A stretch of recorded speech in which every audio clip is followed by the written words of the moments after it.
कक्षा सप्तम दोनों वर्गों में पढ़ने वाले सभी भैया बहनों, संस्कृत की कक्षा में आप सभी का स्वागत है, अभिनंदन है। तृतीय पाठ तक आप सब शिक्षण प्राप्त कर चुके हैं। चतुर्था पाठ हास्य बाल कवि सम्मेलनम, यह पाठ आज आप सबके सामने प्रस्तुत है। देखिए भैया बहनों, पहले पाठ के नाम से देखिए, हास्य बाल कवि सम्मेलनम। तो पहला है हास्य। हास्य माने वह प्रस्तुति जिसको सुन करके हंसी आए, ठहाका लगाए गए। बाल कवि, बाल कवि माने ऐसे कवि, बच्चे बालक कवि बने हुए हैं। सम्मेलन माने सम्मेलन, तो बच्चों बालकों का कवि सम्मेलन। कैसा कवि सम्मेलन? हास्य। ऐसी कविताएं होंगी जो हंसाने वाली कविताओं का, बालकों का कवि सम्मेलन। अब पाठ में विविध वेशभूषाधारिणः चत्वारः बालकवयः मंचस्सु उपविष्टाः सन्ति। विविध वेशभूषाधारिणः, विविध प्रकार की वेशभूषा को धारण किए हुए, चत्वारः बालकवयः, चार बाल कवि, मंचस्सु उपविष्टाः सन्ति, मंच के ऊपर बैठे हुए हैं। अधः श्रोतारः हास्य कविता श्रवणाय उत्सुकाः सन्ति। अधः माने नीचे, मंच के नीचे, श्रोतारः माने सुनने वाले, हास्य कविता श्रवणाय उत्सुकाः सन्ति, हास्य कविताओं को सुनने के लिए उत्सुक हैं। कोलाहलम च कुर्वन्ति, और कोलाहल करते हैं यानी शोरगुल करते हैं।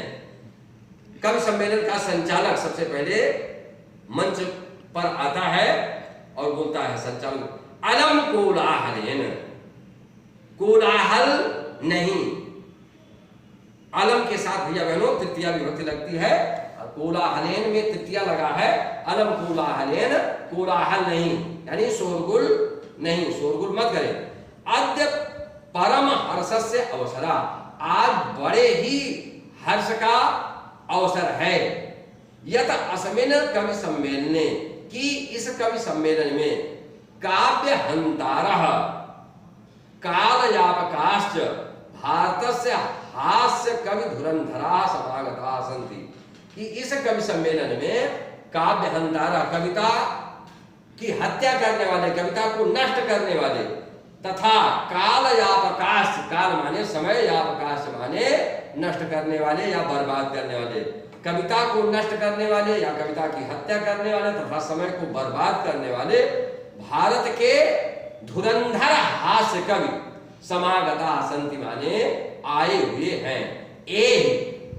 आइए करतल ध्वनिना, करतल ध्वनि के साथ यानी ताली बजाकर, वयम एतेषां स्वागतम कुर्मः, हम सब इनका स्वागत करें। सभी श्रोताओं से संचालक कहते हैं कि ताली बजा करके ऐसे कविता के हत्यारों और समय बर्बाद करने वाले कवियों का हम सब स्वागत करें। तो पहले कवि आते हैं गजाधरा। सर्वेभ्यो अरसकेभ्यो नमो नमः। सभी नीरस लोगों को, यानी जो यहाँ पर श्रोतागण आए हैं, ऐसे सभी नीरस श्रोतागण को हमारा नमस्कार है।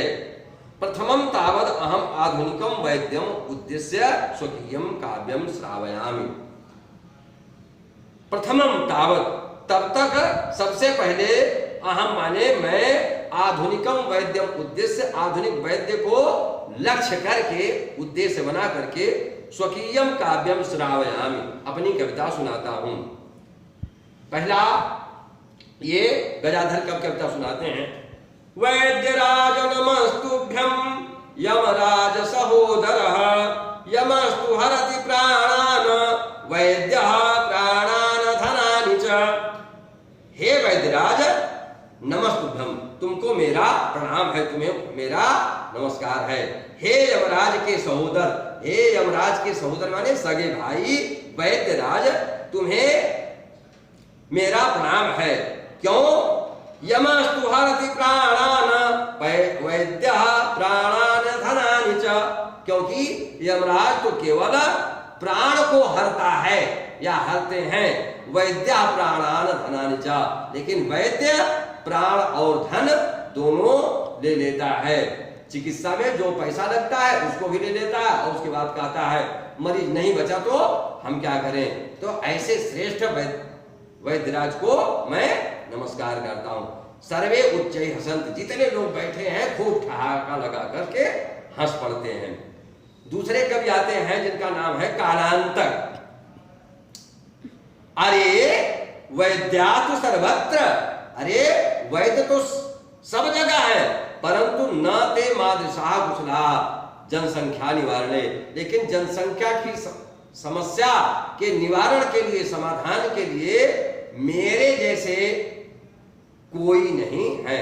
यानी वैद्य तो सब जगह है, परंतु जनसंख्या के निवारण में मेरे जैसे कुशल कोई नहीं है। ममापि काव्यम इदम शृण्वन्तु भवन्तः, मेरे इस कविता को आप सब सुने।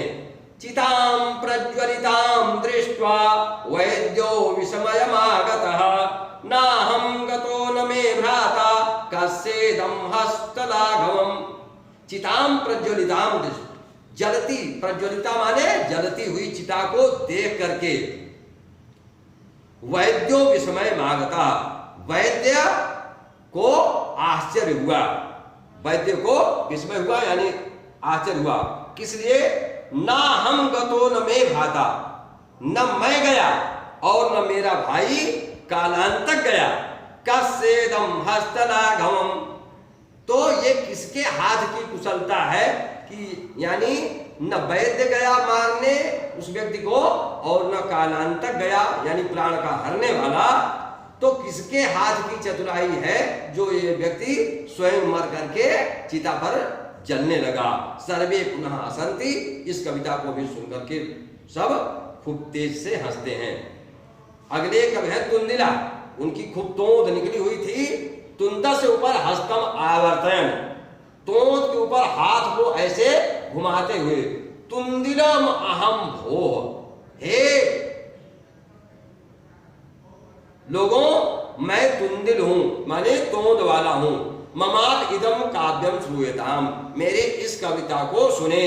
जीवने धार्यताम च, और जीवन में धारण करें।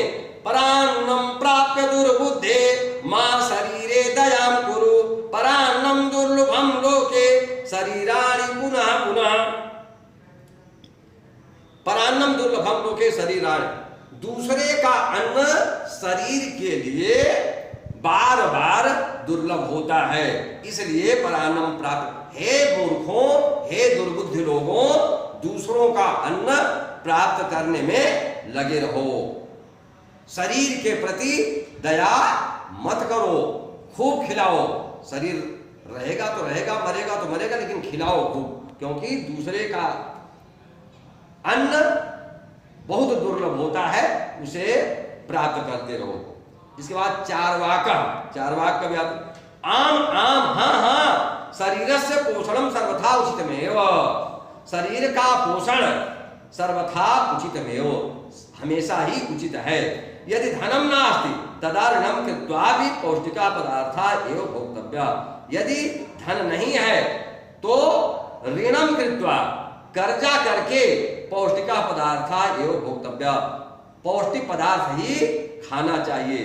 तथा कथयति चारवाक कवि, और उसी प्रकार से चारवाक कवि कहते हैं यावत् जीवे सुखम जीवेत ऋणम कृत्वा घृतम पवेत, जब तक जियो तब तक सुख से जियो, ऋणम कृत्वा घृतम पवेत, कर्जा लेकर के घी पीना चाहिए। जब तक जीना चाहिए तब तक सुख पूर्वक जीना चाहिए, कर्जा लेकर के घी पीना चाहिए।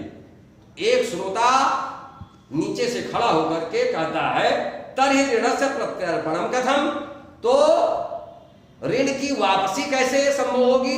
कर्जा ले लेके घी पिएगा तो ऋण अदा कैसे होगा? चारवाका सुनिता मम अवशिष्टम काव्यम, मेरे शेष कविता को भी सुने।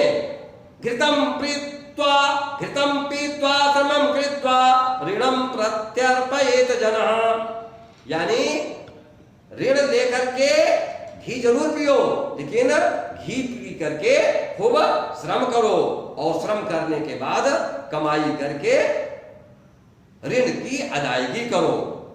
काव्य पाठ श्रवणेन उत्प्रेरिता एकः बालको अपि आशु कविता में रचयति।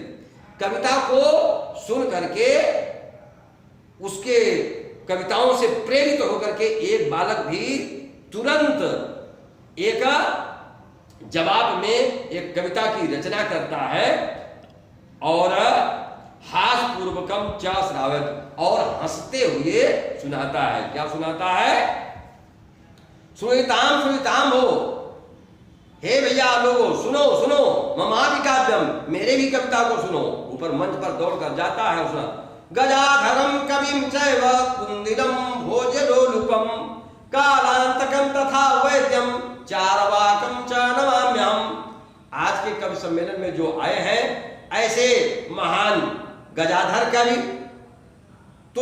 भोजन के लालची तुंदिल कवि, प्राण लेने वाले कालांतक और वैद्य तथा चारवाक, ऐसे सभी कवियों को मैं नमस्कार करता हूं जिन्होंने आकर के हम सबका हंसा करके मनोरंजन किया।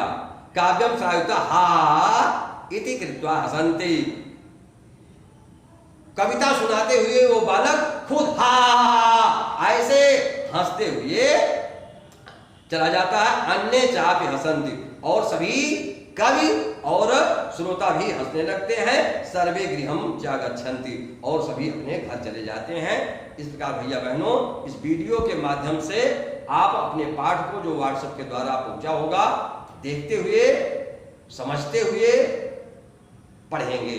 धन्यवाद।